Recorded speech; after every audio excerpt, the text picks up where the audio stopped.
ምዕራፍ 8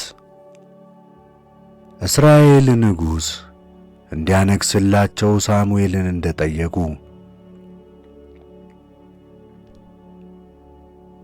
እንዲህም ሆነ፣ ሳሙኤል በሸመገለ ጊዜ ልጆቹን በእስራኤል ላይ ፈራጆች አድርጎ ሾማቸው።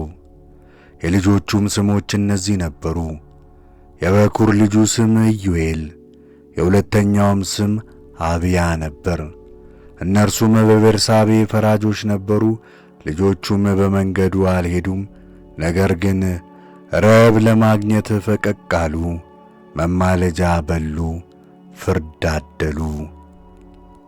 የእስራኤል ሰዎች ሁሉ በአንድነት ተሰብስበው ወደ ሳሙኤል ወደ አርማቴም መጡ፣ እንዲህም አሉት፣ እነሆ አንተ ሸምግለሃል፣ ልጆችም በመንገድህ አይሄዱም። አሁንም እንደ ሌሎች አሕዛብ ሁሉ የሚፈርድልን ንጉሥ አንግሥልን፣ የሚፈርድን ንጉሥም ስጠን ባሉት ጊዜ ነገሩ ሳሙኤልን አስከፋው። ሳሙኤልም ወደ እግዚአብሔር ጸለየ። እግዚአብሔርም ሳሙኤልን አለው፣ በእነርሱ ላይ እንዳልነግሥ እኔን ናቁ እንጂ አንተን አልናቁምና በሚሉት ነገር ሁሉ የሕዝቡን ቃል ስማ። ከግብፅ ካወጣኋቸው ቀን ጀምሮ እስከ ዛሬ ድረስ እኔን ትተው እንግዶች አማልክትን በማምለካቸው እንደ ሠሩት ሥራ ሁሉ እንዲሁ በአንተ ደግሞ ያደርጉብሃል። አሁን ቃላቸውን ስማ፣ ነገር ግን ጽኑ ምስክር መስክርባቸው፣ በእነርሱም ላይ የሚነግሠውን የንጉሡን ሥርዓት ነግረሃል ንገራቸው አለው። ሳሙኤልም የእግዚአብሔርን ቃል ሁሉ ንጉሥን ለፈለጉ ሕዝብ ነገራቸው፣ እንዲህም አለ፣ በእናንተ ላይ የሚነግሠው ንጉሥ ሥርዓት ይህ ነው። ወንዶች ልጆቻችሁን ወስዶ ሰረገላ ነጂዎችና ፈረሰኞች ያደርጋቸዋል፣ በሰረገሎችም ፊት ይሮጣሉ። ለራሱም የሻለቆችና የመቶ አለቆች የአምሳ አለቆች ያደርጋቸዋል።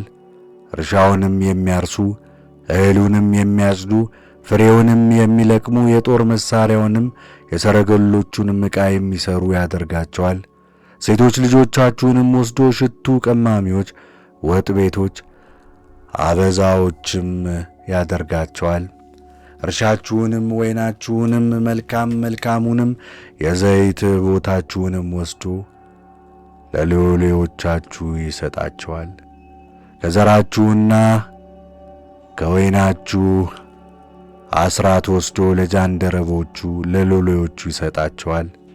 ሎሌዎቹም ገረዶቻችሁን ከከብቶቻችሁና ከአህዮቻችሁ መልካም መልካሙን ወስዶ ያሰራቸዋል። ከላሞቻችሁ ከበጎቻችሁና ከፍየሎቻችሁ አስራት ይወስዳል። እናንተም ባሪያዎች ትሆኑታላችሁ። በዚያም ቀን ለእናንተ ከመረጣችሁት ከንጉሣችሁ የተነሣ ትጮኻላችሁ። በእነዚያም ወራት እግዚአብሔር አይሰማችሁም፣ ለራሳችሁ ንጉሥን መርጣችኋልና። ሕዝቡ ግን የሳሙኤልን ነገር ይሰሙ ዘንድ እምቢ አሉ። እንዲህ አይሁን፣ ነገር ግን ንጉሥ አንግሥልን፣ እኛ ደግሞ እንደ አሕዛብ ሁሉ እንሆናለን፣ ንጉሣችንም ይፈርድልናል፣ በፊታችንም ወጥቶ ስለ እኛ ጠላታችንን ይዋጋል አሉት። ሳሙኤልም የሕዝቡን ቃል ሁሉ ሰማ፣ ለእግዚአብሔርም ተናገረ። እግዚአብሔርም ሳሙኤልን ቃላቸውን ስማ፣ ንጉሥም አንግሥላቸው አለው። ሳሙኤልም የእስራኤልን ሰዎች እያንዳንዳችሁ ወደ ከተማችሁ ሂዱ አላቸው።